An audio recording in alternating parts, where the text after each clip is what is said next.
a dip. We had a little dip in the electricity thanks to our wonderful Belize Electricity Limited. And, I have to say it's Belize Electricity Limited because nobody here, and I mean absolutely nobody here, is smoking marijuana. None of us were smoking marijuana, and so I have to tell you. So let's just give viewers a little bit back to get back on. I see people laughing. I see people laughing. Yeah, none of us smoke marijuana here, and so it's not us. It's definitely not us. And send the link. Kelvin, send the new link so that I can have it. Yeah. So again, it was a dip, and so courtesy of Belize Electricity Limited for giving us that little break. I guess they felt that we needed a little break. So, but yeah, we were discussing different things, and this is something that I have to tell you that I'm very. We have to get into this bill, and while. There's room for new growth investment.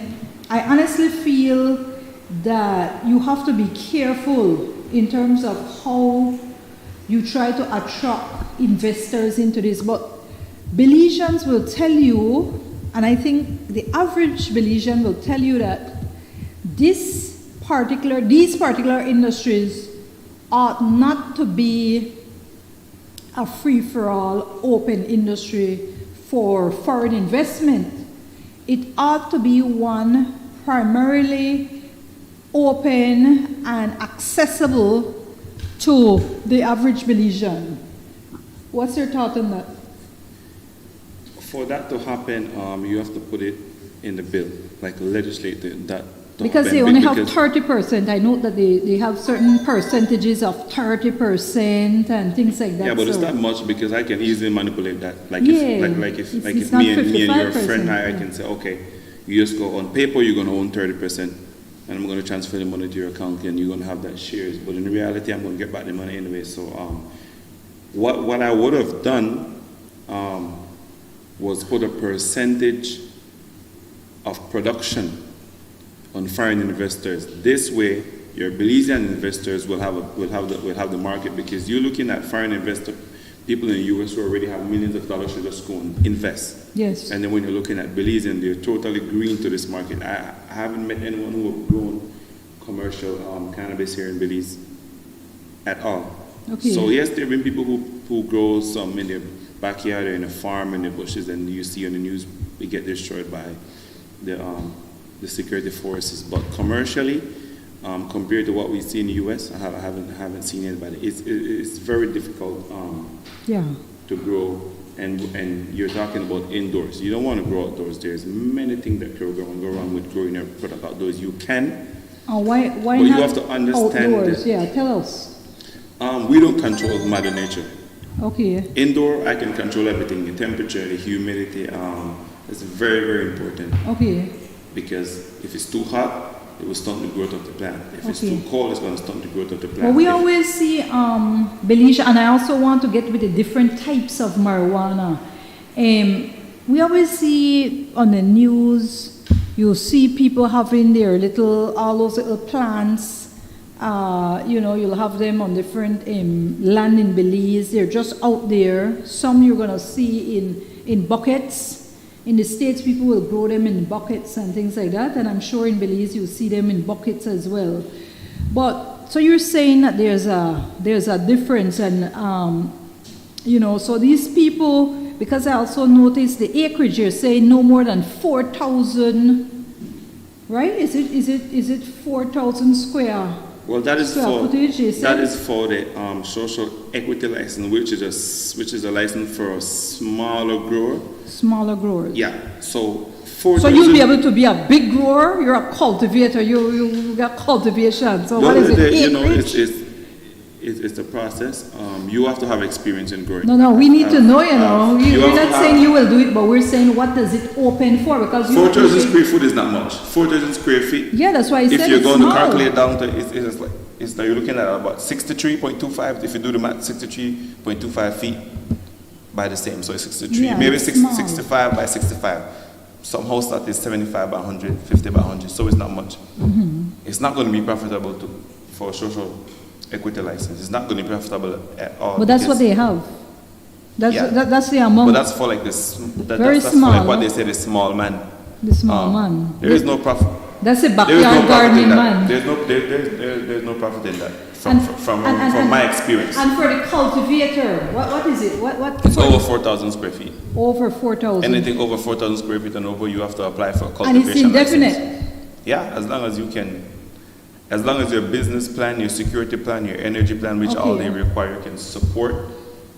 No. Then it's you can. No, we were during the break. During the break that we had just now, we were discussing about something. You spoke about that there's particular growth. I mean, there's particular variety, and one is what makes you go to sleep. And so when you take that particular one, that's why sometimes we see, our young men, they get all dozy and things like that. They get sleepy. That's the one that they're taking, and that should be taken at night. No, I'm not condoning it, people. I'm just I'm still saying if you take it, that's one that you should take at night. Tell us about that, because I found that interesting. Speaking of that, you have to look at the chemical component of the plant. So when you're looking at cannabis, you have cannabis sativa, you have cannabis indica, and now with the technology and how it advanced, you have a hybrid. So a hybrid is simply a cross between a sativa and an indica, and you get a hybrid. Yes. Which is perfect if you want to smoke it. That you can smoke that morning, noon, evening. It's perfect. It's just gonna like level you out, which is fine. Okay. But in Belize, what we mostly find, since most of the cannabis that we have here is imported legally from Mexico. Yes. We mostly have indica here. Indica physical structure is a short, squat plant, and it grows wide. So most Mexicans grow indica in Mexico because it's illegal to grow in Mexico, and you can evade the security forces with the shorter plant. Yes. Sativa is a morning time strain. Sativa. Yeah, it's a taller plant. Okay, Hong Kong, like Kabudin says sativa. Yeah. Okay, so I didn't know. It's a morning strain. So that's for like if you get up in the morning, you person will go to work, you want to smoke, you want to consume a sativa strain because it gives you that energy, uplifting, so you can go to work and it's totally fine. I have a friend Pam that smokes. That she speaks about marijuana. Most of the cannabis here, but she's sane and sober and brilliant, but it doesn't have the same effect. She just started on everyone. But if you're smoking an indica plant, which is most of what we get from Mexico, you're going to get really relaxed. If you see after someone smoke a joint, they normally slouch indica because that's it. So it's not wrong with it. It's just that it's for evening time. That's to go to sleep. Yeah, you have a long day at work. You come home, you drink a cup of coffee, and you smoke or vape or how you want to take your your cannabis, and that's good. That's good. Good sleep. Okay. Sativa is for the morning time, and then you have hybrid, which is like I said, a cross between both. You can smoke that morning, noon, evening, and so it's totally fine. Okay. And this is the reason why there should never be a central nursery. Because I understand. I have learned how to breed cannabis plant. Okay. So I can take a female and stress her out and make her produce pollen and self-pollinate that same plant to get feminized seed. Okay. So feminized seed are seeds that they're never going to turn male. Mm-hmm. And so I'm getting a little technical into this just to say that this is the reason why you don't want to have a central nursery, because if I'm invested, then I'm going to have my research and development department, which is going to bring different strains from different parts of the world, and we're going to cross them to get something unique to my company that you can't get anywhere else. Yes. So this is the reason why central nursery doesn't make any sense. So you're going to have time now, because this is draft, right? We're still in the draft Yeah, phase. This is the draft stage. And so is the consultation real? I mean, is it? There is no consultation.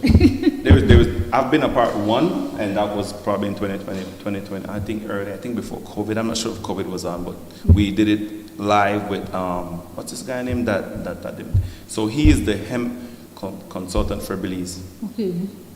Is it a Belizean? No, he's not a Belizean. He is the Minister of New Growth Industry, Mr. Mustafa. He said that from his own mouth. Okay. The issue with that is that he is the one advising the commission. There is nobody on the commission who have ever grown or have any, as far as I know, because so who is in the commission? The Minister of Tourism, the Minister of Rural Development, I think he's from South, I'm not sure. Yeah, Rural Development is Oscar Regina. Ministry of Health, which would be the guy from Orange Walk. Yeah, Bernard, Kevin Bernard. And I think... And then you have Anthony Mala for tourism. And then the CEO, which is, I think, Mr. Arthur, is going to chair the board. That's what the minister Kevin said. Arthur, CEO of New Growth Industry. Of New Growth Industry. I think he will chair the board. The issue with that is that when the consultant bring any idea or plan to the commission, they cannot say, okay, this is not going to work because they don't understand the cultivation process nor the processing process. Yeah. So someone like me, you can come to me and say, okay, let's do this. I'll say, okay, this will work because I understand the full process. Yes. But when you have people sitting on the board who don't understand the process, but why would they select these people who don't have the knowledge, the expertise in these areas? Is it just because the draft give the minister itself the sole power to appoint and remove people from the board? So that Karim Musa is the one for this? That's what, Mr. Musa is the one. I'm just reading what the bill is saying, yes. that the minister will be the one who appoints board members and remove board members. So for it to be helpful, I feel, well, this is for the board members, you said, right? Yeah, for the commission. For the commission. So there's also, so what I'm seeing now, or at least what I'm gathering, unless Weedy, you can tell me where. I don't know Weedy, I'm not saying Weedy, that's Anthony Mala, the Minister of Tourism. I think that's what they call him. Micah, you can tell me if I'm correct. But unless Weedy knows a lot about this cannabis and this hemp, I don't know if Weedy, because but it doesn't look stuff from the bill. Oh, so he got his name, but we need people who will be able, like even a doctor, a medical doctor, and you know, a medical doctor that knows about this. Well, they're biased. No.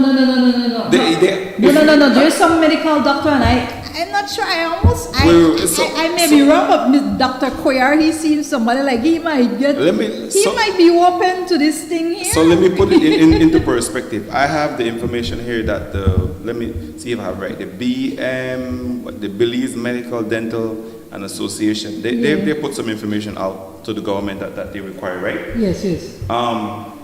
The Belize Medical and Dental Association. Yeah. So according to what they put out, they've done the voting. Yes. I don't know if they represent all doctors, because it's like when you go to an election. Yes. Whichever party wins, that's the majority.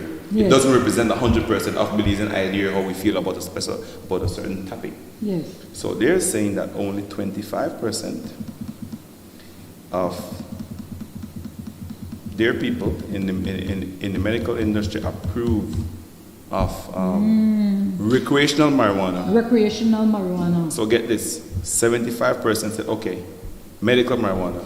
Makes sense. Yes. For you to have a medical marijuana card, you need to go see a physician. They're going to put you through some tests. It's going to cost you money. So of course, 75% of medical people will, because they're in it for making money, which is totally fine. But don't make it seem like you're just looking at it from a health perspective, because you're not.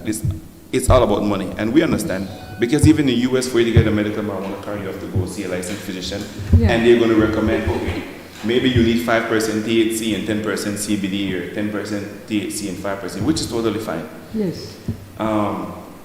And then some of the stuff that I've seen here from my experience doesn't make any sense, because one of the stuff they're saying that they want everyone to do a chest X-ray, lab test of a complete blood count, liver function, test kidney function, baseline physical / mental evaluation. Yes. I wish there was shared say sentiment when it comes to alcohol. I agree. So when they're saying we're putting this out for health reason, it doesn't. When you read this and when you look at yes, it doesn't really add up. But we need to have. They don't need to be on the board because when you go to medical school, you don't get a course in cannabis, as far as I know. But we need to have them in the discussion because whenever this bill get passed, we will need to have approved licensed medical physician that you can go and see and pay to get an evaluation, so you can get a medical marijuana card. Yes. And if you want to purchase recreational marijuana according to this bill, you will also need to apply and pay $50 for 24 months. No, I'm against that.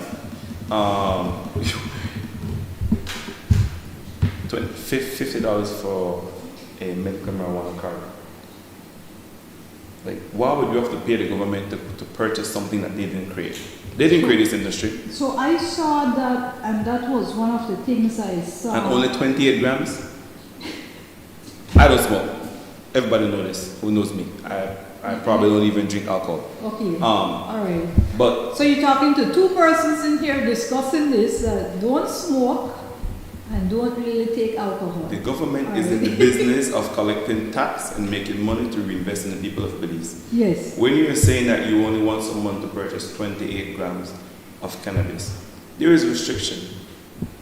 We're looking to make money from this. You want tax because and the tax. Show me about how much is 28 grams in a hand. Like, show me. It's a decent amount. Show me a decent amount. It depends on the hand size, but you could go like this because a gram is like something. So it's like this. It all depends. You see, yeah, because that's enough. There is some bud that is fluffy and some that is dense, so you're gonna have a different. Okay. But density. All right. You shouldn't have a restriction on how much you can buy because any smoker will tell you they're not gonna go up to the door and say, "Oh, let me get a pound of weed." Most Belizeans is not going to go to a dispensary and you're going to go ahead and purchase a pound of weed.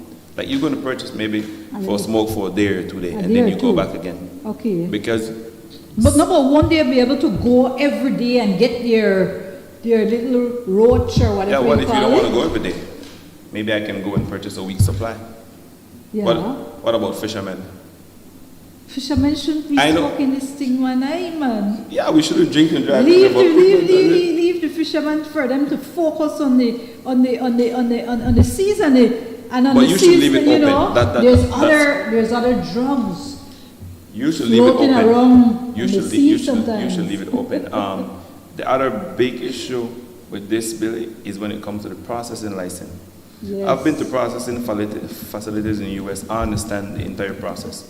In this bill, they are saying that you need to provide a business plan that will guarantee there will be no use of compressed or any flammable solvent during extraction. Okay.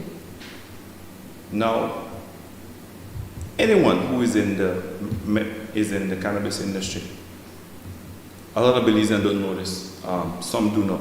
In the US, they will tell you compressed and flammable solvents are what best extract the THC and the CBD from the cannabis and the marijuana plant because in the US they use CO2, yes, which is pressurized at 1500, 2000 psi. Yes. And all these equipment are made and went through vigorous testing before you can purchase them. Very expensive.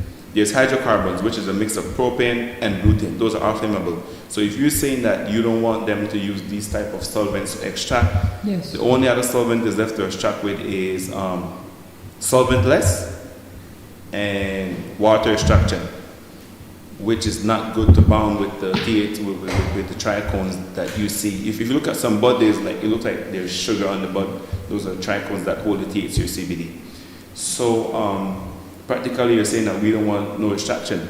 Yes. Because that is the process where someone mentioned about the CBD products and THC pills. So you have to extract the THC or the CBD from the flower, from the dry flower. You can do live resin, which is a green extraction, which go through the same process. And then you have to go through distillation and isolation. Now, CBD and THC isolate, so it's when they isolate the terpenes, the lipids, the fats and everything from the THC. So it's like protein. So yes. you go to the shop, you see whey protein and isolate. Yes. Isolate is solely protein. Yes. I prefer full spectrum because full spectrum have your terpenes in there, which is your flavonoids, and then you have the THC or the CBD.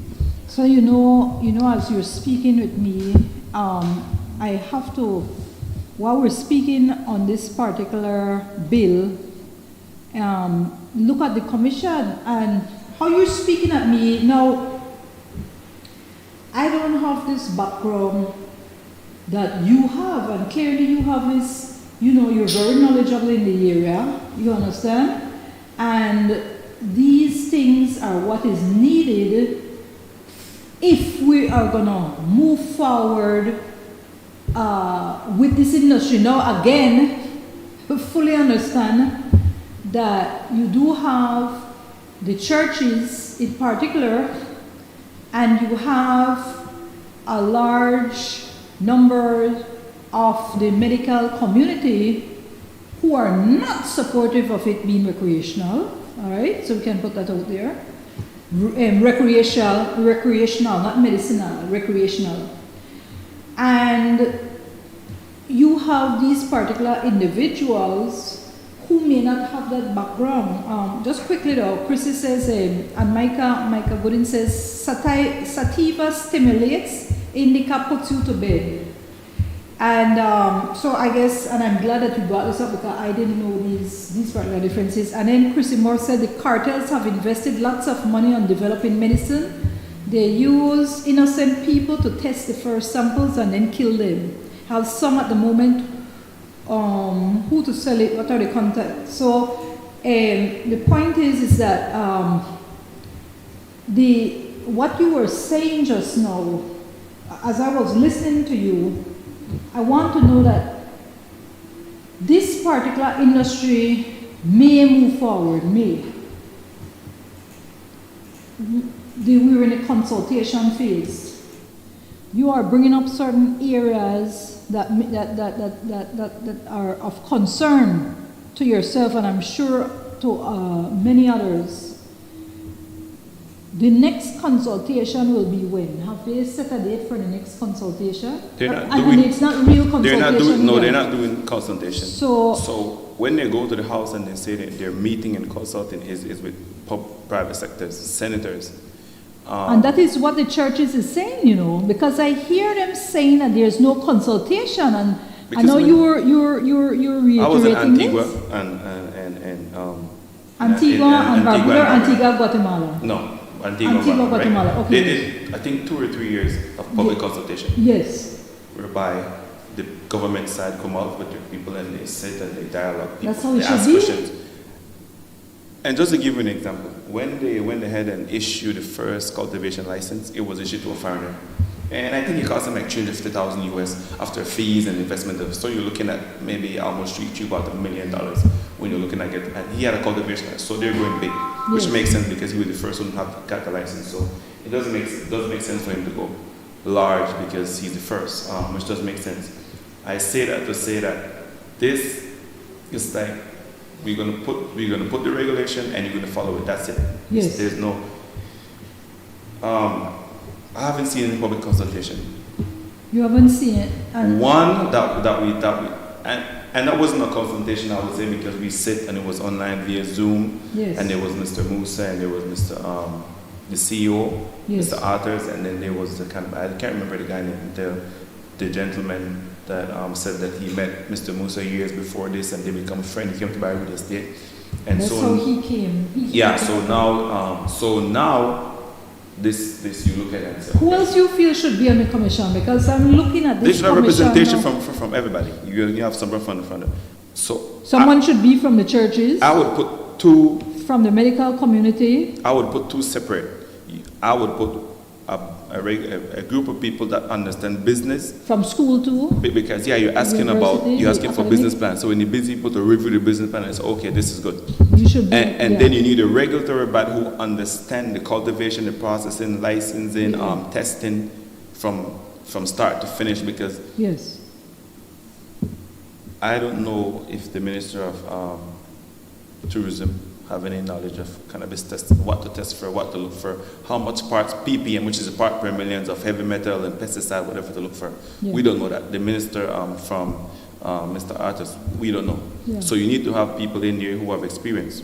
Yeah. The issue with that is that we haven't had, Belize is not a legal cultivation of cannabis, so we don't have any people here it merits. Yes. I've spoken to some people. We do have Belize in the US that is in this industry. Yes.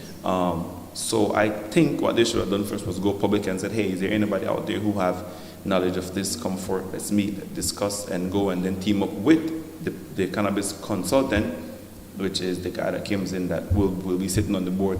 And then they can go ahead and plan from there, because if you have no yes. Experience in that, then you're just going to sit on the board. I can say things to you that you're going to look at me like, you don't understand anything. Yeah. So this is the issue with have only him on the board who have all this experience and knowledge about cannabis, because whatever he said, okay, yes. I mean, certain stuff you can say, okay, that really doesn't make sense because it's layman. Yeah, there's no one to question the technicalities. Yeah. That we have someone from the medical community on that particular board, and education. You understand? Someone like yourself. It's only though that in your case you could be fulfilling to her. They could say it's conflict of interest. So it could either be such that you would be filling that void as it regards to education.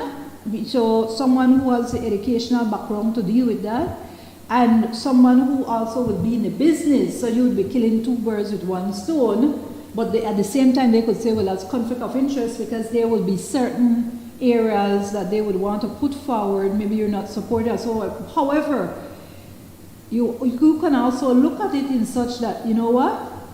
You would be representing those two particular areas. You understand? And you would be putting your concerns forward, because for me, the first thing when I looked at it is as someone who has business degrees, I looked at it and I'm like, and someone who has written different business plans and reviewed business plans, I'm like, you know, and someone who, you know, I work with investors seeking to come to Belize and invest, and who have come to Belize and invest, and I'm like, but these people wouldn't want to be disclosing all the information. No, I'm not saying that everything that they're asking for is out of the way. I'm just saying there's certain information that I feel is very invasive, and it will turn off people. And if in fact that is the reason for them putting those particular requirements in it, then I think it's still draw farm, but they are achieving it, because anybody who reads that, like, I can't go ahead and present that to anybody with a straight face, knowing that, you know what, this person will say, what is this you're handing me?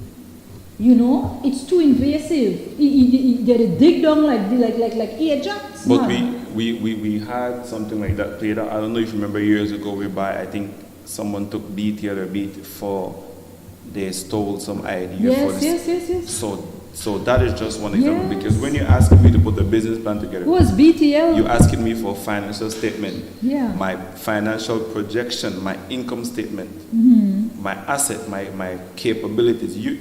I'm giving you everything, and one of the issue with that is that I think some of the stuff is not over the top, but they're asking for a little bit too much, because there is no way I'm going to invest this huge amount of money and give a live feed and my security plan to the commission. So I understand if you say, okay, you want to have video cameras, but I think they need to explain when they say live feed, because live feed is actually what's happening now. When you have live news, it's live what happening now. And what they're saying, people, is that you're not going to give a live feed to the commission. In the app, they actually ask for certain things. I mean, I could read it down, but just go to one of them and just literally read those particular area where they ask for live feed. So the commission would be able to see live at any given what time, you do. live, and be able to read your business plan beforehand. Now you could say though that it is so this is because they would be asking for fiscal incentive, correct? Every person who who desire to grow commercial cannabis, which is over the 4,000 square foot. Yes. There's a fee. We don't know what the fee is. Provide a detailed business plan containing following: location, proposal of operation, big red flag, listing of all necessary permit. That's fine. Projected income statement, financial support, and capabilities. So now you're asking me to show you all the money I have if I'm capable to go ahead with this, and you want my business plan. Yes. And they make it specific. Projected income statement. There's a lot of work to go into that to just go ahead and give that up to a commission for review. And you speak of conflict of interest. The first conflict of interest would be the minister and his cousin, because he said that they're friends. I was thinking that. But it's hard when it comes to conflict of interest, because you can have people sitting on the board and then you can have someone working outside where you get leaking information, because the commission is going to have a meeting. Open to sitting on the commission? I would, but I wouldn't last long. I want our viewer ask just. I would be, because your background. You studied science, or tell us, because you some very knowledgeable. In high school, I just did basic biology and chemistry, but I used to work for the cruise line, and that's how I met the guy in Canada. Yes. And he thought that marijuana was legal in Belize, so he's like, "Oh, I heard Belize have the best weed." He's like, "You want to come with me?" I think we was in Alberta, I think we were. And he said, "Okay, we having a 8-week workshop." Yes. He said, "Come." Okay. And he gave me this pass, and then he's like, "Okay, get a suit and tie," and we went. Yes. And that's how I got introduced to cannabis, probably 2015, 14. Okay, so and it's a while now. Yeah, so when I finished with that, Yes. he did call his friends in Colorado, and he said, "When you go back to the US, go to the Sky." Okay. And then I went to, they had like 100,000 maybe square foot of Yes. cannabis, and they had the full vert, so they had plus and everything, and then he referred to me. So it was like Colorado, California, Colombia, Yes. Mexico. I went to Mexico, but not, I was in Cabo. It's not legal there. Puerto Rico is legal to a certain extent, so I Yes. was over there as well. I was in Cartagena in Colombia, Cabo San Lucas. It's not legal in Mexico as well. San Diego in California, big San Francisco. Chrissy says, so you have a high school, well, she says degree. Well, it's a diploma, right? Yeah, it's a diploma. Yes. And so, well, you took science as well. That's why you can understand these things. Yeah, it's basic science, but I also did a lot of reading, a lot of videos, and I have a lot of people who is in this industry. So whenever I travel to the US, and there's people in the legal industry. I have a friend from Copycat Genetics. He make like 67 million. Okay. But he's into breeding. Yes. So that's what he does. So when I speak of the central nurse, it doesn't make sense. This is why, because there are people in the US that just sit in warehouse and breed.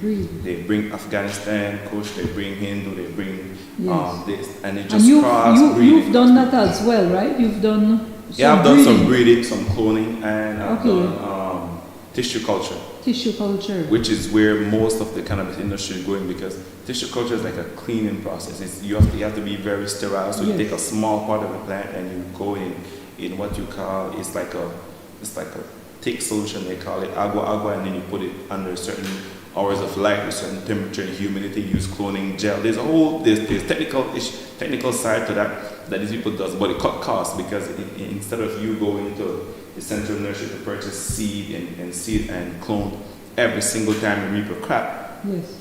In the US, what we do in the US and in Canada, we call it mother plant. So I'm going to go into a little bit technical of this. So in the cannabis industry, you have a plant that is photo period, and you have a plant that is auto. Okay. So an auto flowering plant, it's not going to get too big, but it's going to start producing bud without the light cycle. So you can plant it any time of the year. It's going to veg for like 5 weeks. Veg is the stage where you don't see any bud side. It's just growing nice and green, and then after 5, maybe 6 weeks, you start putting on bud. That don't care about light cycle. You can get it 24 hours of light, 12 hours of light. It's going to put bud. Now you have photo period, which is light sensitive. So they must get 18 hours of sunlight and 6 hours of day. of darkness. Yes. So you can be sunlight, you can be artificial light. The issue with that in Belize, we don't get 18 hours of sunlight. Yes. So what the guys in Canada, the other part of the world, they started indoors with the artificial light. Yes. These lights are expensive. These are made for grow marijuana. You can get light for some light go $850, $600, $2,000 US. I've seen a movie Yeah. where they do something like that. So it's a manipulation of the sunlight. Yes. So you're going to run it inside 18 hours of light and 6 hours of darkness. And then when the climate, like in Belize, I think June, July, we start getting 13 hours of daylight. Yes. Then you can put it outside. Okay. So the issue with that, you don't control the temperature outside, you don't control humidity, and cannabis plant Yes. cannot handle a lot of water in soil.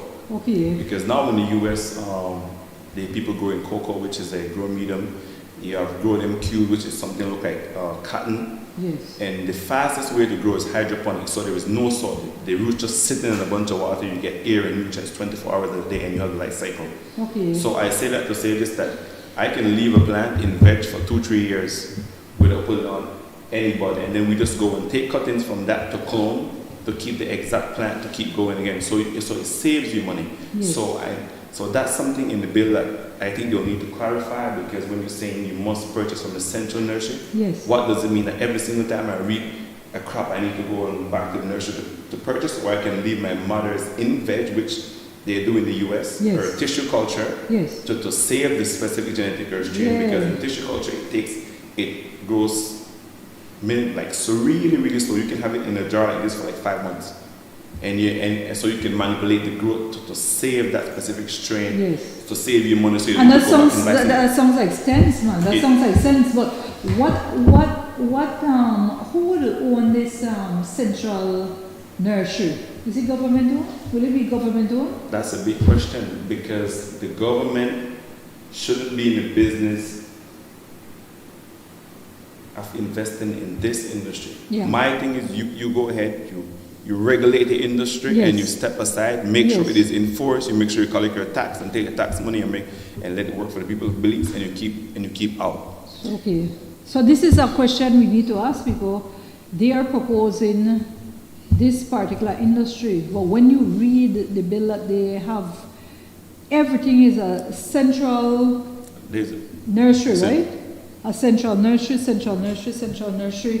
and you're saying it's proposed to be in Belmopan. well, that's what That's what they're it's saying. saying here in the bill. So that's one. That's definitely one area. Two, who actually sits on the commission does not make the requisite, does not allow for the requisite knowledge base. And Chrissy says, Well, you're going to have that because it's a new industry, so you're going it's to a have new people industry, who but sit on the man, board. yeah, but it's a new industry, but The issue you didn't there's people who would have knowledge that can sit any new industry. I'm telling you, listen, the whole reason why you would be able to even delve into an industry and call it an industry, it's because you already have people from somewhere who have already been there, done that. Trust me, that other than that, it is a new invention.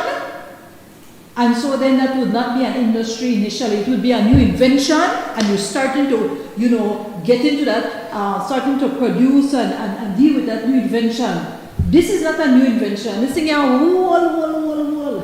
You understand? It's a years. It's a man. I tell you, when I had a legal, I tell you, you inhale up there things like that. They smoke up weed around you. You know what I'm saying? And not my mother, not my father, not my sisters. You understand? Not my younger brother. But I had my older brother. You understand? Him and his friends and those around the block. You understand? Yeah, they used to. So I would smell this thing. So I'm telling you this thing also, when they talk about new growth industry, they're just regulating it. It's just something that they're trying to put a foundation to legally. And of course, you have to say, okay, they said it's going to be for the best. What and I it's a lot of read. tax. Mm-hmm. It's a lot of tax because the tax system is, they will be adding 10% to it beside the regular GST. So you're already paying 12.5%, right? Yes. So the tax is not applied once, it's at every stage. So look at this. I'm a cultivator. Yes. Already 12.5% is the general sales tax. Yes. Okay. they're adding 10% to that. So now it's 22.5%. Yes. So you're going to buy it from me and pay 20. I cultivate. You're going to buy it from me and pay 22.5%. You're a dispensary. You're going to sell it and you're going to charge the consumer 22.5%. Okay. On that same product. Yes. So it's not a different product. The processor will also pay me. So every step of the way, you're going to pay 20. So at the end of the day, they're looking at maybe 63% tax. And so some of that will go for education, some will go for some different programs, which is totally fine. And the good thing about this is that now we have an industry where you can get clean product from. So you believe though that will work, because and do you believe that the price will be such that it will be feasible or attractive, lucrative for the average person to want to buy from, or will that just ensure that we continue to have a black market? Well, you cannot eliminate the black market. You can close the gap on the black market, because if you're 18 you cannot apply. If you're 18 and under, you can apply for a cannabis card whereby you can legally purchase marijuana. So you're going to have a market for under 18 years old. Yeah. Again, I don't know if you want to run the risk, and then it's regulated. So I don't think people understand that you might still end up going to jail for this product. Because if you're caught, if you don't have a card to purchase cannabis and you're found with it, then it's illegal for you because you don't have a card. If you have a card and you found it over 28 grams, then you have a penalty, you have a fine. You might get your card revoked. So then if you get your card revoked and then you get caught again, then what's the penalty? And if you go to the court system and you get fined, that's and the second offense, yeah. we know now that if you can't pay the court, then you get. A good thing that the minister is doing here with this is that the expunging of records. So if you're incarcerated for solely distributing, growing, or trafficking of cannabis, and that's the only reason you're incarcerated, then you can apply to the process. Which we don't know what the process is yet. I think they're working on that, so that's a good thing. You can apply and you can get the record expunged, and you can even leave the prison based on if you're solely there for cannabis. But if you have multiple charges, they might just expunge the cannabis charge, and then you still go wrong from with it. that. But, So that's Chrissy a good says, he's studying very interested in the area. Hopefully you can get a job in this area. Very informative, thank you. Where can I sell marijuana in Belize? The government of Belize will own it because they have the money to invest. Shane Michael Samuel on Queen Street, Green and Yellow Building. He says on Queen Street, Green and Yellow Building. Some of that, some of that money will go to Johnny's. Okay, that's not what Shane is saying. Chrissy is saying some of that money will go to Johnny's pocket. Shane Samuel is saying, speak about the black market and impact of less revenue for the Mexican cartel. Chrissy says, plane landings from the cartels will be seen regularly and the police will be involved in it. That's how the Mexicans do it. So that's something interesting indeed. But it's not lucrative for them. In cannabis industry. No, it's not lucrative for them. So it's more cocaine. Yeah. It would be more cocaine for them. So they have a bigger market, like in California and smuggling. The cannabis industry in Belize is not. We don't have the population here to have them, like what the pastor said, a new cartel. The cartel have been in Belize. They're never going. They've been in the U.S. They've been in every part of the world. They're not going to go. And when you speak about cartel, that's the Mexican cartel. Yes. You have Colombian cartel. You have. So there's a definition for a cartel. So we have local people here. Okay. You're not going to get rid of the cartel. They've been around too long. They have too much money. They have too much resources. They have politicians. They have people in high places. So you're not going to get rid of them. Yes. What the bill does is the Interpol and the background check and your tax return and this type of stuff to see if that you're financially stable enough to finance this type of business. The issue with that, for someone who already has money, it's going to be hard to say where they're getting the funding from because they already have money. Yes. And so the cartel is not going to come to someone who's broke and working 8 to 5 and just public something and say, hey, here's $1 million, go ahead and invest in the cannabis industry. It doesn't make any sense. But it's not a lucrative business for them. If it's legal, then it's a different ballgame now. Yes. Because we know they're in real estate, they're in car dealership. But the black market is never going to go away. It's never going to go away. In California, the most sales from cannabis is from the black market. So, and the reason for that is because the people who have made this industry are the ones who are unable to get a license. Okay. In some states. So what the commission should have done was put a part in the bill whereby you will issue certain license to these people who have been doing illegal trafficking and growing of marijuana. Because now, from an economic standpoint, you'll be taken away, like what we were saying in Belize, we have to take birds out of the mouth. Yeah. The minister speak that some of these people will be brought to the table and they'll be able to apply for a dispensary license. Mm-hmm. But if I'm the one running the block, for years I bring 100, 200 pounds of marijuana from the US. Why would I want to be a small player when I was a big player in the business? Most of them don't want any land. So when you talk about giving dispensary, they need to find funds to go ahead and rent a building, to purchase the product. Yes. You need to write a business plan. So for this to work, I always say to people, you can find me on Facebook, reach out to me, we can come to the table and form an association or grow an association. Yeah, but I have and friends. That's something that was very interesting that. because the minister said that the minister of rural development and I forget the other department said that he wanted to be on the board. Listen, so that his people down south are not left out. There's no reason to be on the board. So he's looking out for the best interest of his people. Yes. What I want to be on the board to look out for the interests of grassroots people. Yes.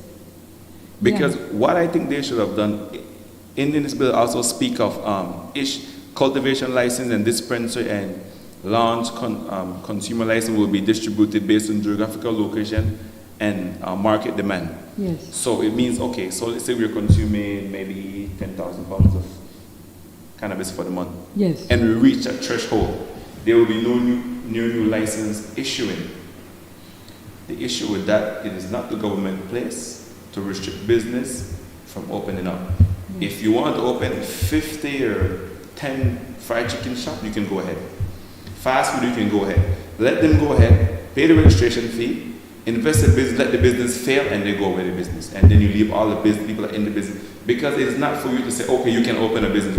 The government is in the business of making revenue for the country. Yes. So if 1,000 persons want to apply for a license and they all meet the requirement, give all of them 1,000 license. I think what because eventually, it's only a matter of time. Most of them will not last. Most businesses fail in 3 to 5 years. You're a business person. Statistics show that. Actually, less. The citrus industry. Less. There's only like 1 or 2% now who's running the industry. The banana industry is the same. Within a year, a lot of them fold. Within a year, a lot of businesses fold. I believe it's not the government place to say, okay, we reach a threshold of cannabis production. We're not giving them a license. If you can afford a dispensary license, go ahead. However, if you can afford a cultivation license, go ahead. As long as you're following the protocol and you're going and you're doing everything right, I think they should give you a license. What you have to look at, this is just like the liquor licensing board. They have, for example, and this is something that when I was mayor, I had an issue with, that you have certain streets that would have, when I already went there, they would already have maybe 3 persons, 4 or 5 liquor license on that particular street. Let's say that street is in an area with a lot of young people, schools, churches, things like that, people pass the area. So you don't want, first of all, you don't even want all of those along those areas. No, well, the bill speaks about that. That you need to be a certain distance away from so residential and school. So the geographical location, I don't have an issue with that. I totally agree with that. But I'm talking about the restriction of the license. If we meet the threshold, you can get a cultivation license. Listen, if you have the money to invest, go ahead. Yes. If you meet the requirements, give them. Because it's only a matter of time for all the people that doesn't understand the industry and doesn't have the finance, you're going to weed them out. And then you're going to leave all the strong business and then you go from there. But for you to say, okay, we're consuming 10,000 pounds, 5,000 pounds, we're not going to give you any more. So you are okay it's kinda, with the recreational and people going and getting recreation, even though that's not, you're not getting into the cannabis section, you're getting into the hemp, or you're getting into both. Both are they? You have the both? Depends. Depends? it depends. No, because what I'm saying is because, listen, this particular show, you have persons who are watching it who are not in support, right? And you have particular persons watching the show that are, not in support. But you also have persons that are open to it, right?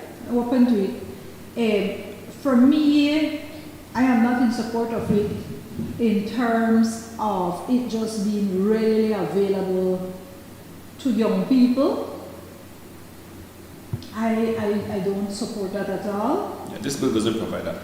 Okay. So there has to be particular measures for it to not become that. And I'm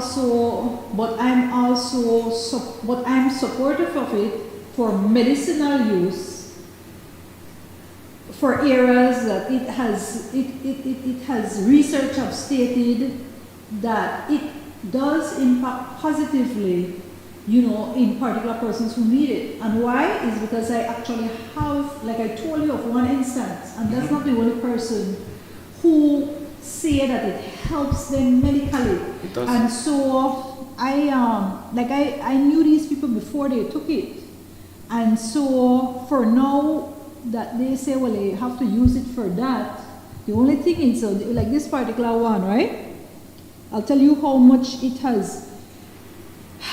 I see this particular person, and this person smokes it every day. My gosh! And so for me, it's just too much, because I see him as a weed head. No, seriously, it's just he smokes it like one after the other. As it's just a little break. If he, a little break, and the next thing you know, if you're around him, he smokes it. But he says he needs it. But I don't know if now he is addicted to it, and I'm wondering if he's addicted to it now because it's like one after the other. It's like how some people are addicted to smoking cigarettes, and they're gonna smoke 2 packs a day. You understand? So, what measures? Are there any measures that can help against that? Because again, you have this research that I told you that I've read that it affects young people, and my concern are those individuals who won't be able to handle it, and it could affect adversely. And when you see particular persons like my good doctor friend says, when you smoke it and you drink liquor, that interact negatively against you. You understand? And then you smoke about, what is it now? My God said it. So you have the sativa, and what is the next one? The indica, and then the you have indica, the hybrid. yeah, the indica. So when these people will be smoking the indica, you understand? Big morning, and then they drink.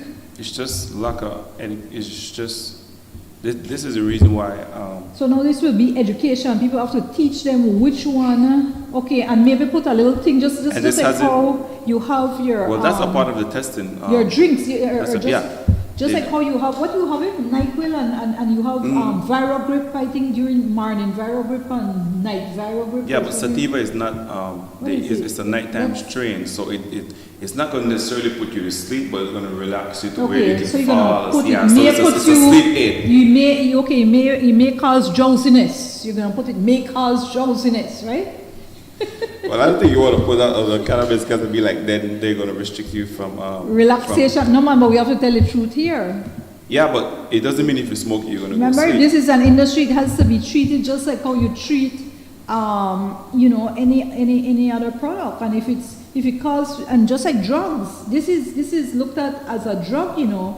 Only this is not. I'm talking about the cannabis, and I'm not talking about the hemp. The hemp, now I look at hemp as money, I put it in your hair, and you do all kind of thing with hemp.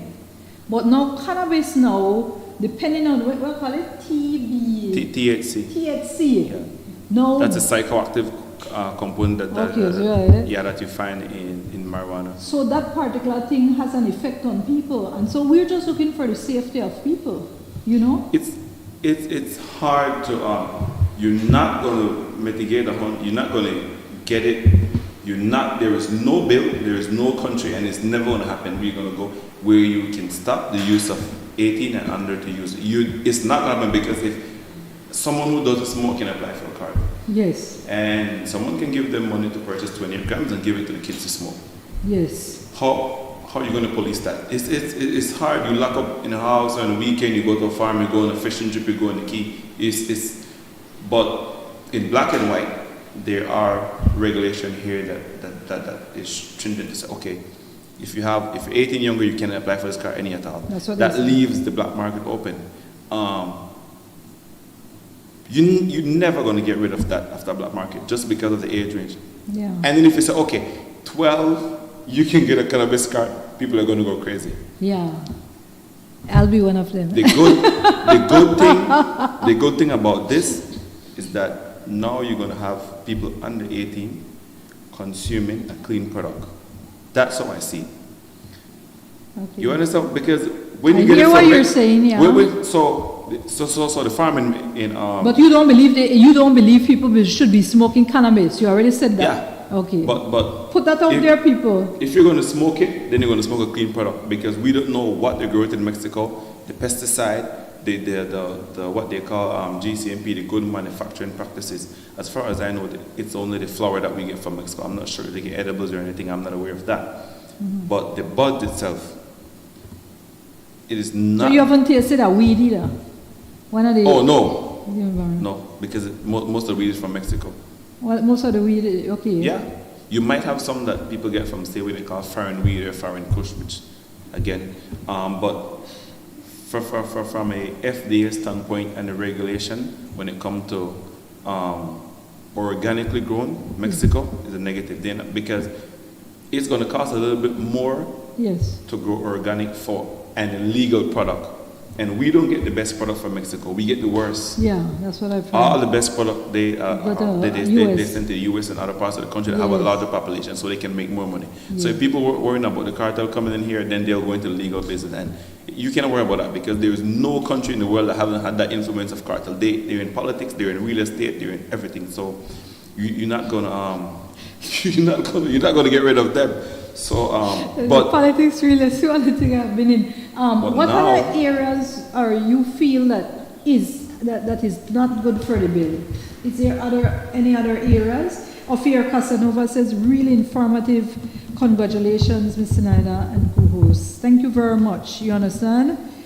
Chrissy says, hope we don't get a bunch of weed heads in Belize for medicinal purpose. I agree. There should be restrictions. When I was high school, my friend had weed and offered it to us. I never asked where they got it from. Gosh, from early age I said no because I was raised with morals and fear of God. That's the problem.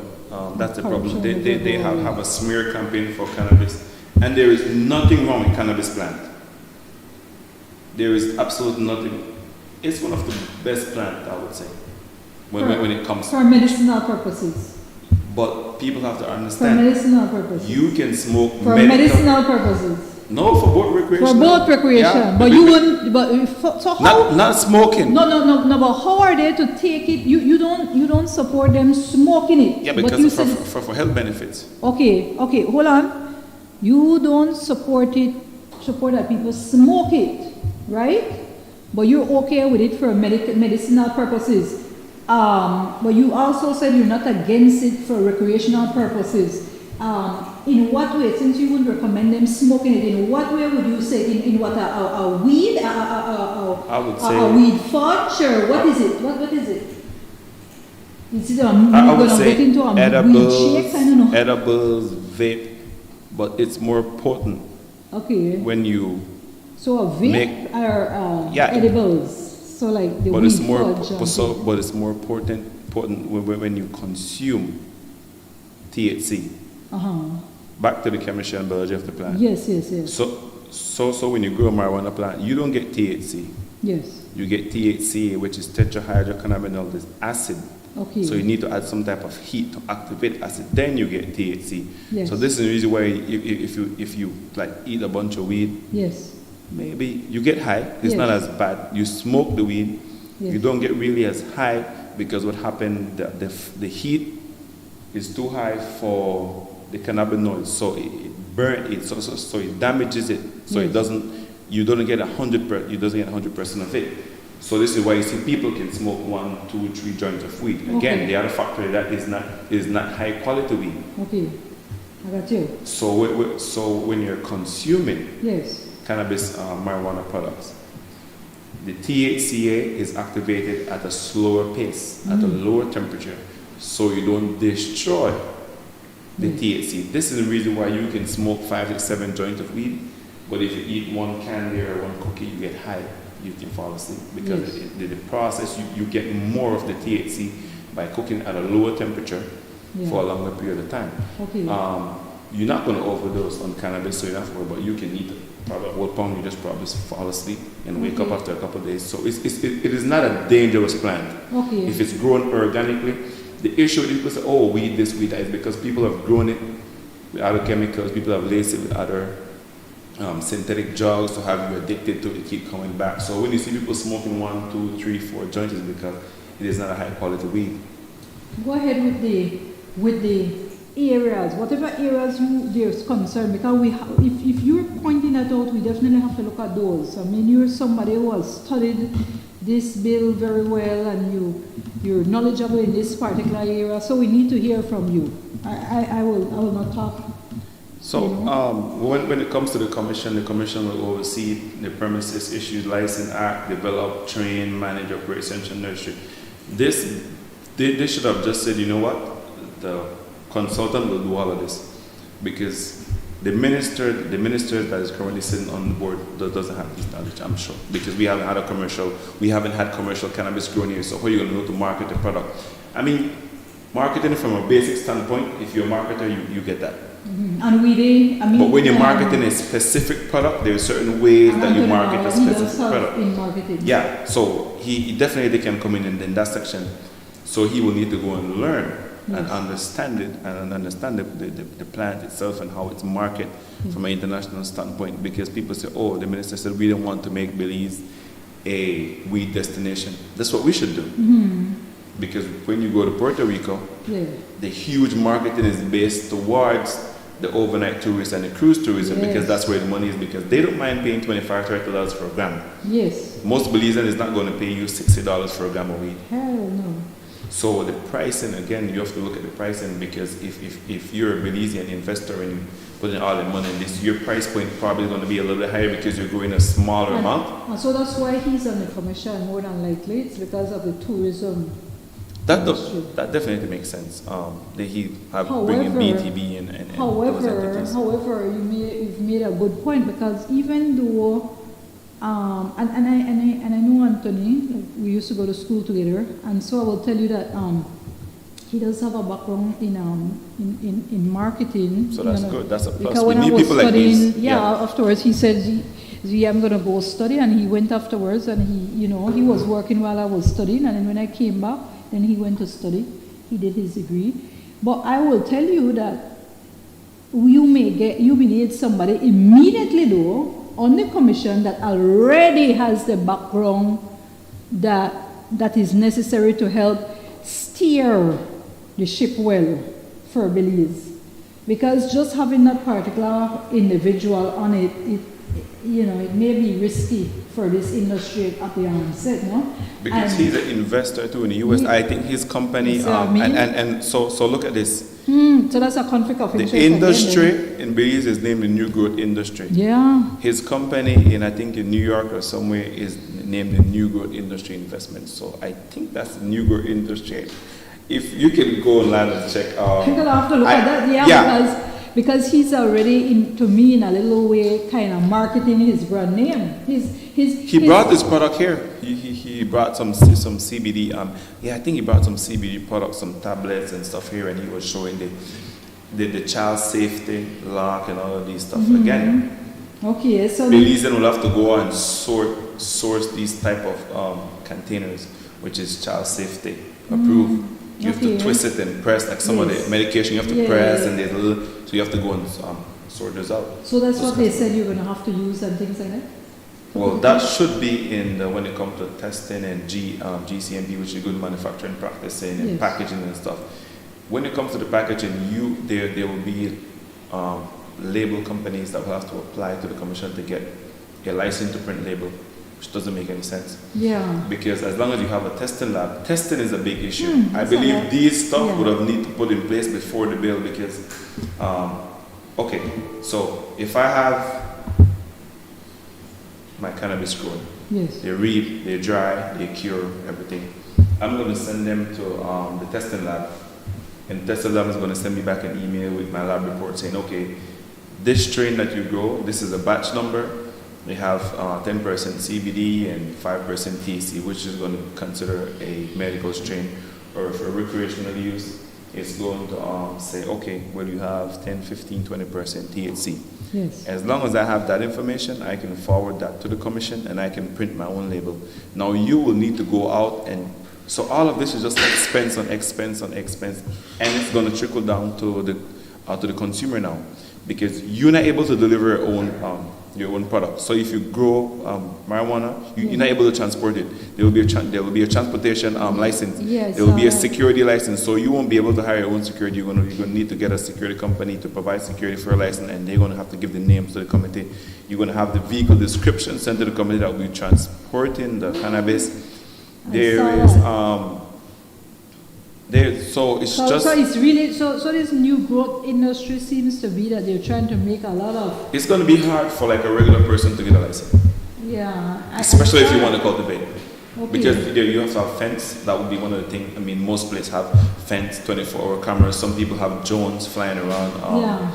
So, and it does make sense for security purposes that you have these type of stuff in place. Okay, so what I'm gathering is that this bill, they have to wheel and come again with this bill. That's what I'm getting. I mean, I've looked at other Caribbean legislation bill that they pass, and it's a little bit different from ours, but again, we have to make something that is unique to us, that will work for our population, our geographical location, for us that work. Because we can look at Jamaica, we can look at other Caribbean country, Puerto Rico, California, and these are the largest states, but it's going to be hard to model that for us because the population, the location, the advancement that these other Caribbean countries and U.S. have made in this industry is way beyond what we have done. So we are now playing catch up. It's always trying to catch up, and now you're going to have a because most of the consumers, I would assume, would be from the U.S. They're the one who will be spending most of the money, so they'll come here and be looking for a product that is equal or better to the one in the U.S. And if you can't provide that, then.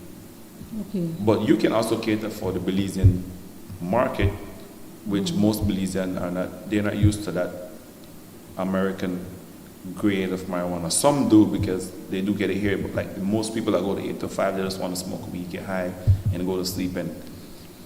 But recreational marijuana, I have no issue with it because people take alcohol for relieving stress. People drink 8 to 5, they had a bad day at work, they come home and they consume a bottle of alcohol, a couple of beers, and they go to sleep. So you come home after a long day, week of work, and you smoke your weed, and it's fine. So, or you drink your weed or whatever. I mean, how you want to consume it? It's not like, I don't have an issue with people who consume this stuff responsibly because so if you have a well-grown cannabis flower or cannabis extract, you will need to smoke a whole joint because you will need like a couple puffs or 2-3 puffs, and you can out it and you're good because it's good quality cannabis. So when you see people smoking 3, 4, 5, you don't need that much.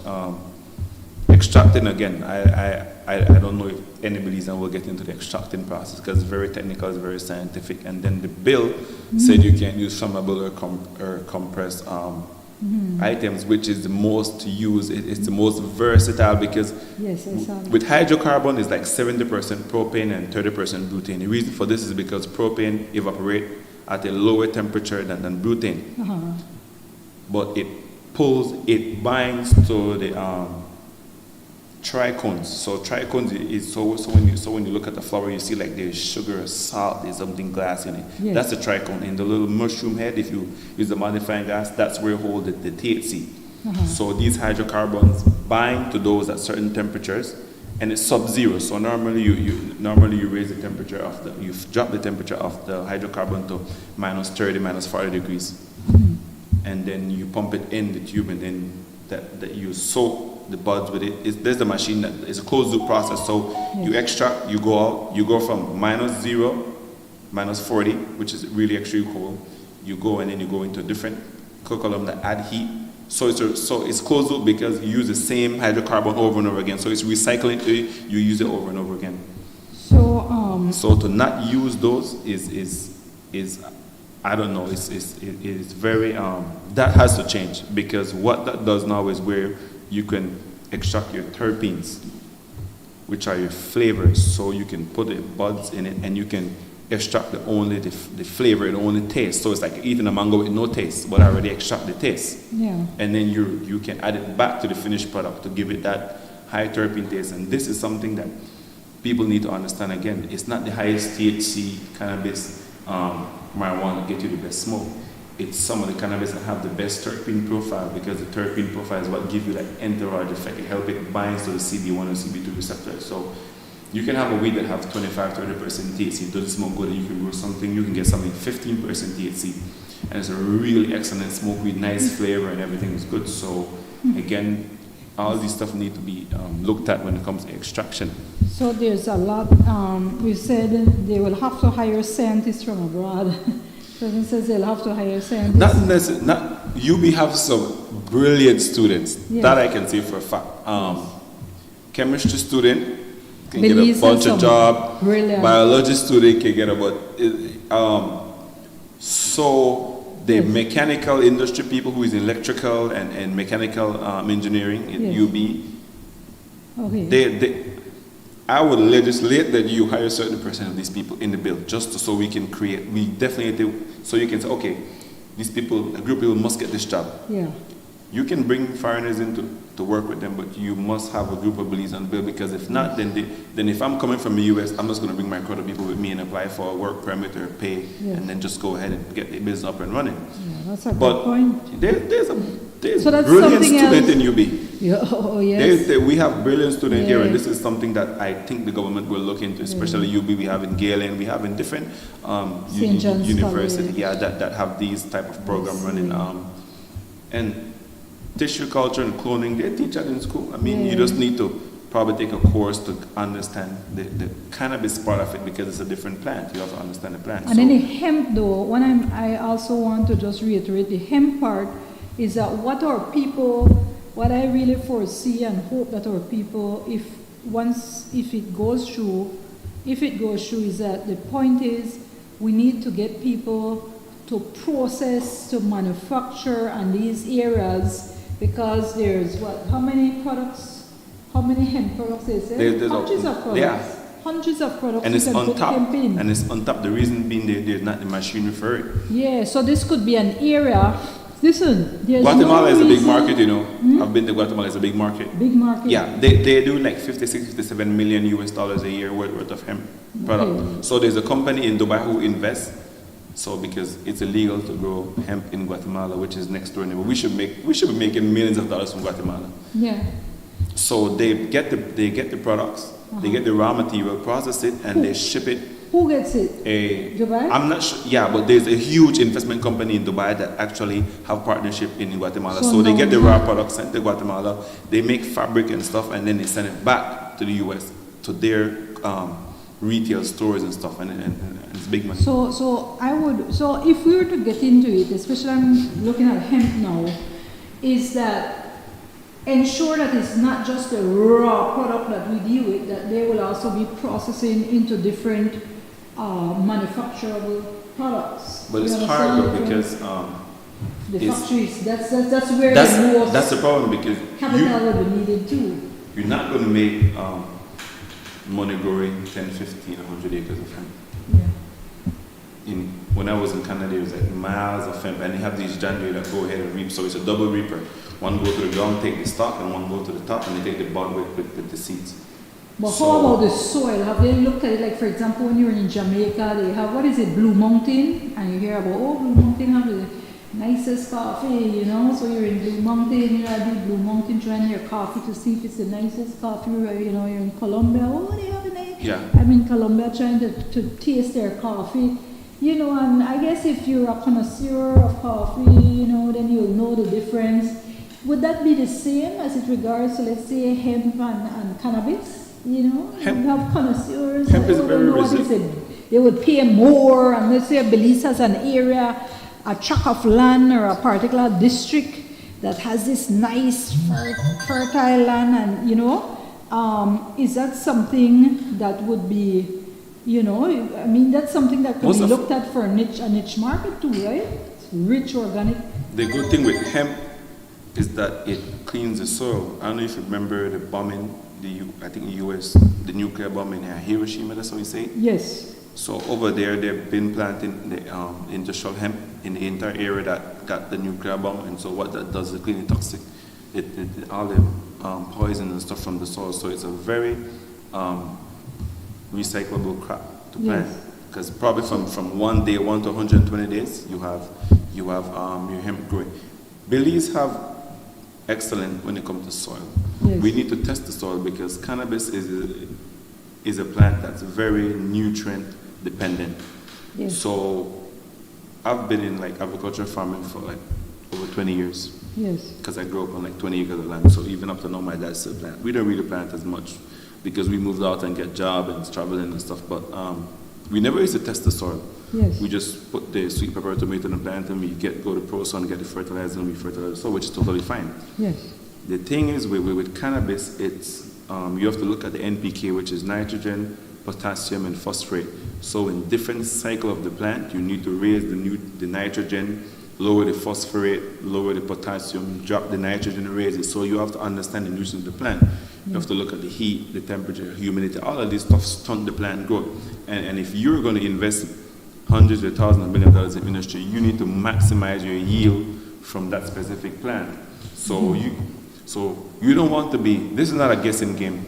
I don't want people to feel like I'm trying to discourage them, but this is not a guessing game. Anybody can grow a marijuana plant, but when you're talking about top shelf, maximizing that strain that you bought and getting the best bang for your buck, you have to be in point. Your IPM again, which had to do with internal management, so it's a pest program, pesticide. You have to do your pest, your control your humidity too, so you can avoid mold and bud rot and type of stuff. You have to look at that. Outside is very difficult.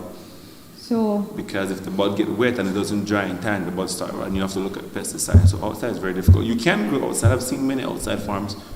But these are the stuff you have to have someone on your board in your cultivation that is knowledgeable about this, so you can because you can't play with this cannabis plant, because it's very sensitive and you have to take good care of it because you invest in money, so you want to take care of your product. So Martin, I want you to go ahead and give us your last word, because I do know the time, and give us your last word, and whatever it is, whether it's in regard to the bill, what you feel the government should deal with, or is it directed to the people and to say what you feel, Just go ahead. My thing is especially for people out there who might have influence in the current administration, or who speak with the ministers, I believe they should come to the table with people like myself and other grassroots people who can bring ideas and stuff to the table. I understand the legal part of it, but as far as this bill, I'm not seeing anything for religious people, Rastafarian people. You need to have them in because they are a group of people who have a religious belief, so you won't want to have them go and apply for a cannabis card. Also, they're only allowing 2 plants per household, yes, which doesn't make any sense, because everyone knows if you have grown anything, you can get 5 seeds or 5 clones, and they all died. Yeah, they all died. So I was thinking about that. Yeah, you can say what will happen. Some states they allow 25 plant, 30 plant, 15 plant per person. Yes. So I'm not saying we should allow this among a plant, but you need to lose some room because 2 plants is not really much. Yes. Again, people out there listening, if you're interested in this industry, you guys can reach out to me on Facebook, or we can just put my number there. We can meet, have a discussion. You're on the Facebook as Nasri. Nazia, yeah. Nasri Nazia. Say it again. Nasri Nazia. Or you can just WhatsApp me at 627-9076, or my email at anthonypollard860@gmail.com. Yeah, one of my friend Maureen had already said she wanted to meet up with you to discuss. Yeah, because the thing is, like I said to people, you're not going to get into this alone. Except, you know, if you have millions of dollars or stuff, but you still don't need to bring in, you will need to bring people to work with you that have experience in the industry, and most Belizeans don't. I'm willing to, you know, work with people, educate them, train them, you know, and you know, go from there. So I don't want people to miss out. To meet with you know, because she also wants a license too, I think. Yeah. So see how she could get it. Yeah. The best way to go about this is for us to form a group or corporation or growers association, something, and put everybody under one umbrella, and then we go from there. Yes. Because for me to go and say, okay, I'm going to go ahead and apply for a license. I might be able to get a social equity license, but that's only like 65 by 65 or 63 feet by 60. It's not much if you're looking to grow for profit. Yes. So it's going to be hard for one person to go alone. But I like the idea of regulating, let me not say legalize, of regulating the bill. I mean, Belize need to, I think we need to start reading, because a lot of people haven't seen this bill. You can go to the Belize National Assembly, and you go to the House of Representatives, and you can go to Draft Bill 2022, and you can download the bill, and you can read it there for yourself. Or you can probably just post the bill on your site. People can have access to that. Yeah, I'm going to have to do that indeed. So, okay. But you guys can reach out. I'm an open person. I'm always around. You might see me walking around or working in the streets. But you guys can reach out to me, and you can bring people in that you know. We can sit and have a discussion, or we can set something up for the local, the grassroots people, even the people who is in the legal trade right now. You guys need to get together and stop this, killing and this war over this thing, and come together and put your money and get legal, because most of you guys will be left out. Everyone won't be able to get a license. Everyone won't be able to get a security company. Everyone won't be able to get a cultivation processing license. So a lot of people will be left out. So the best way to do this is to come together, farm association, and then we can sit and we can probably get the government attention, and we can go from there. For one person to go at it because you feel you have investors, or you have enough money to go at it by yourself because of greed, it's going to be very difficult for you to make it.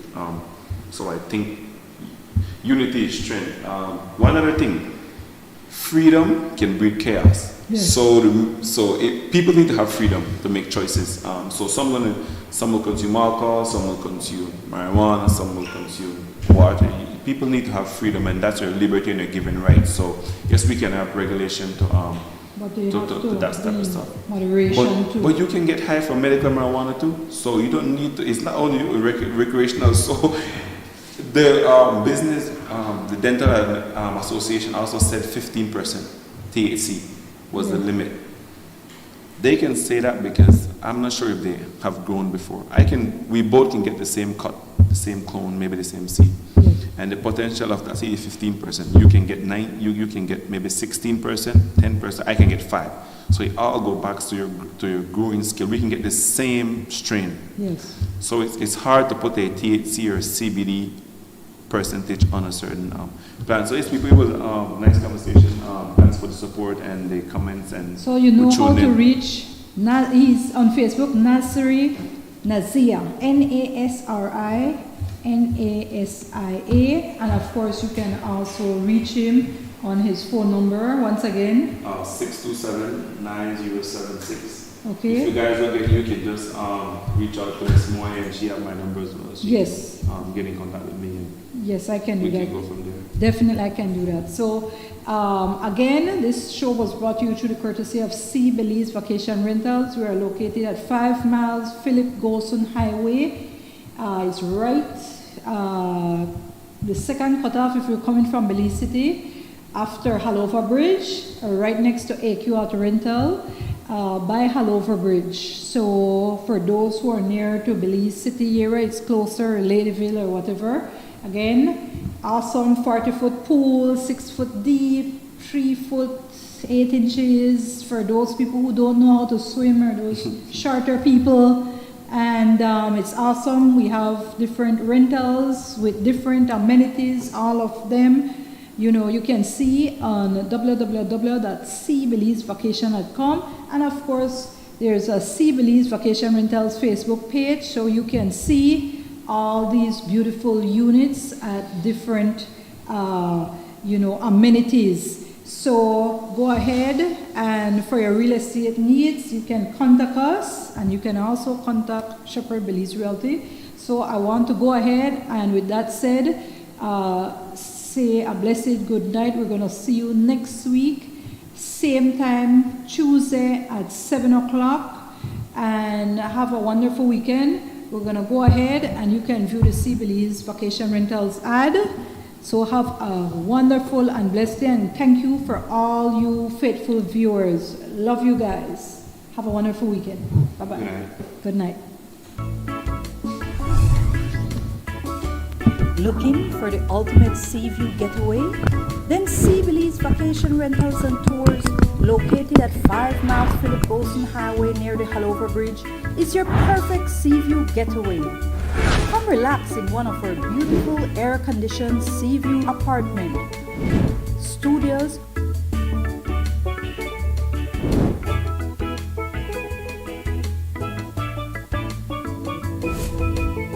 sea view rooms,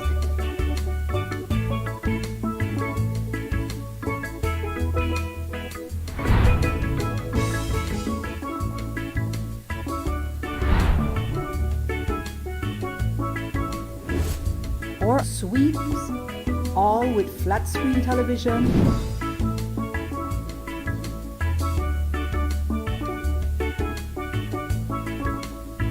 hot and cold bath, and unlimited access to a spacious and refreshing 40 by 16 foot pool with 6 to 4 feet depth. So you can enjoy that fun and refreshing dive or dip in the pool. We sell ice cold drinks, so you can relax and unwind on our overwater or poolside decks. Contact us at 501-615-4485, 65 or 67.